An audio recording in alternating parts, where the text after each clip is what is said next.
Sábado, 5 de abril de 2025. Quarta semana da Quaresma. Evangelho de João, capítulo 7, versículos 40 ao 53. Proclamação do Evangelho de Jesus Cristo segundo João. Glória a vós, Senhor. Naquele tempo, ao ouvirem as palavras de Jesus, algumas pessoas da multidão diziam: Este é, verdadeiramente, o profeta. Outros diziam: Ele é o Messias. Mas alguns objetavam: Porventura o Messias virá da Galileia? Não diz a Escritura que o Messias será da descendência de Davi e virá de Belém, povoado de onde era Davi? Assim, houve divisão no meio do povo por causa de Jesus.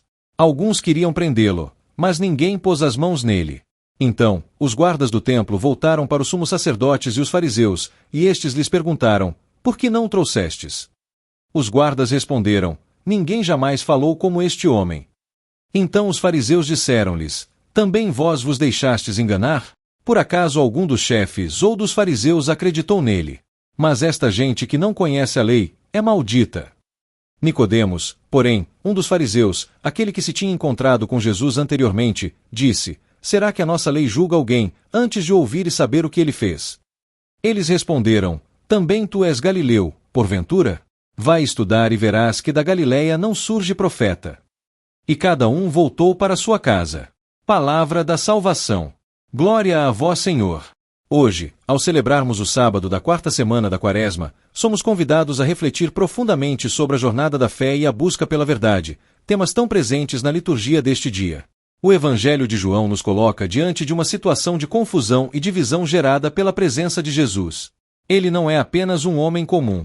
Sua palavra provoca os corações, e aqueles que o ouvem se dividem. Uns o reconhecem como profeta, o Messias, enquanto outros continuam a rejeitá-lo, incapazes de enxergar além das suas próprias certezas. A divisão do povo.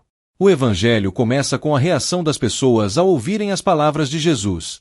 Alguns afirmam: Este é verdadeiramente o profeta. Outros o identificam como Cristo, enquanto outros ainda contestam sua origem, dizendo que ele vem de Nazaré, o que para eles é inaceitável.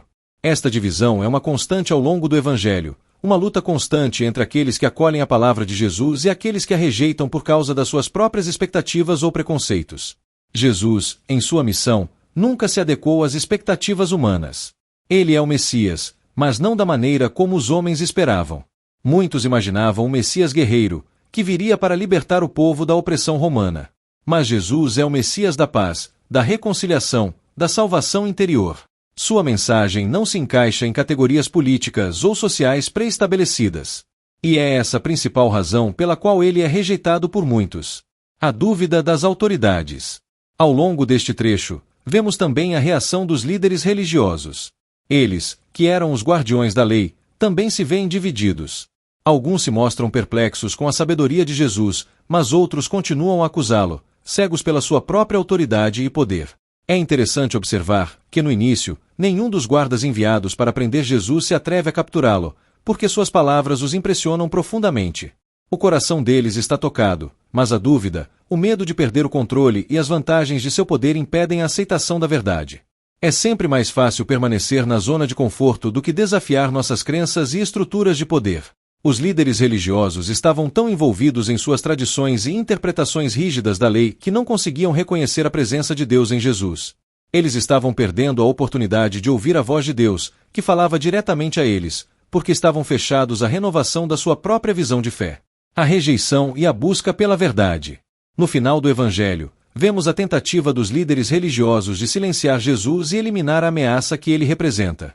Eles vão tão longe a ponto de desprezar as palavras do fariseu Nicodemos, que tenta defender Jesus, sugerindo que ele deveria ser ouvido antes de ser condenado. Este é um claro reflexo de como, muitas vezes, o coração humano prefere a segurança da ignorância do que a ousadia de buscar a verdade. A verdade de Cristo é desafiante, ela nos obriga a mudar, a abandonar nossas certezas e preconceitos. Não podemos controlar Jesus, e isso é algo que inquieta aqueles que buscam segurança no status quo. O convite à abertura e conversão. Este Evangelho nos coloca diante de uma escolha. Ou escolhemos seguir o exemplo daqueles que se abrem à palavra de Jesus e a reconhecem como Messias, ou nos fechamos como aqueles que preferem viver na escuridão da dúvida e da rejeição. A Quaresma é o tempo propício para fazer esta escolha, para abandonar as certezas que nos aprisionam e nos abrir a verdadeira luz que vem de Cristo. O convite da liturgia de hoje é claro: Não podemos ser como aqueles que rejeitaram Jesus por causa de suas próprias expectativas. Devemos estar dispostos a deixar a verdade de Cristo transformar nossos corações, mesmo que isso nos desafie e nos faça sair da nossa zona de conforto. Que neste tempo quaresmal, possamos ser mais abertos, mais dispostos a ouvir a voz do Senhor, que nos chama a viver na verdade e na luz. Um ótimo dia a todos e que Deus abençoe.